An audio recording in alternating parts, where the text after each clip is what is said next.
এবার ৩ আগস্ট জুলাই অভ্যুত্থানের ইশতেহার ও ঘোষণাপত্র পাঠের ঘোষণা দিয়েছে জাতীয় নাগরিক পার্টির আহ্বায়ক নাহিদ ইসলাম। রবিবার সকালে দলের কেন্দ্রীয় কার্যালয়ে এক সংবাদ সম্মেলনে তিনি এই কথা বলেন। একই সাথে জুলাই আগস্ট জুড়ে কর্মসূচির ঘোষণা দেন নাহিদ ইসলাম। শহীদ আবু সাঈদের কবর জিয়ারত করে ১ জুলাই থেকে সারা দেশে পদযাত্রা করবে জাতীয় নাগরিক পার্টি। বিস্তারিত জানাচ্ছেন নিবিড় সাহা।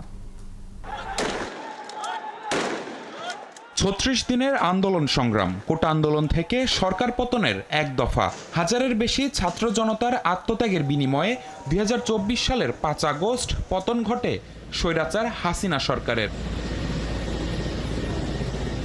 জুলাই বিপ্লবের ১ বছর পূর্তি উপলক্ষে মাসব্যাপী কর্মসূচি নিয়ে সংবাদ সম্মেলন করেছে জাতীয় নাগরিক পার্টি।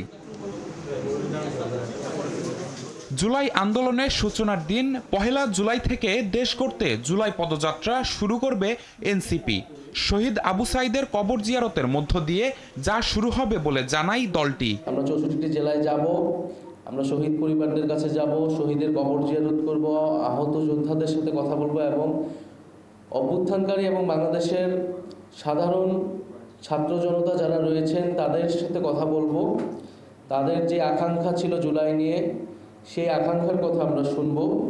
ফলে মানুষের কাছে যেতে এবং জুলাইকে মানুষের কাছে গিয়ে সাধারণ মানুষের সাথে মিলে স্মরণ করতেই এই কর্মসূচিটি। দেশ গড়তে জুলাই পদযাত্রা, এটি আমাদের ট্যাগলাইন। জুলাই ঘোষণাপত্র দিতে অন্তর্বর্তী সরকার ব্যর্থ বলে মনে করে এনসিপি।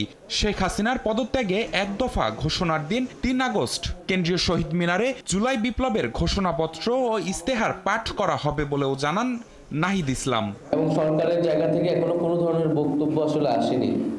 এটি তারা কেন দিতে পারেনি বা আবার কবে দিতে চাচ্ছে বা এই ধরনের কোনো পরিকল্পনা। ফলে আমি মনে করবো যে সরকার যেহেতু ব্যর্থ হয়েছে, আমরা কারো উপর নির্ভরশীল নই।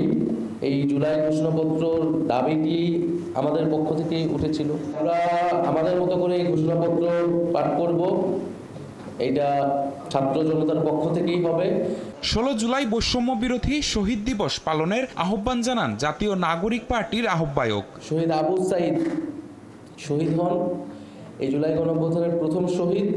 ৮ আগস্ট নতুন বাংলাদেশ দিবস পালনের সিদ্ধান্ত থেকে সরকারকে সরে আসার আহ্বানও জানাই এনসিপি।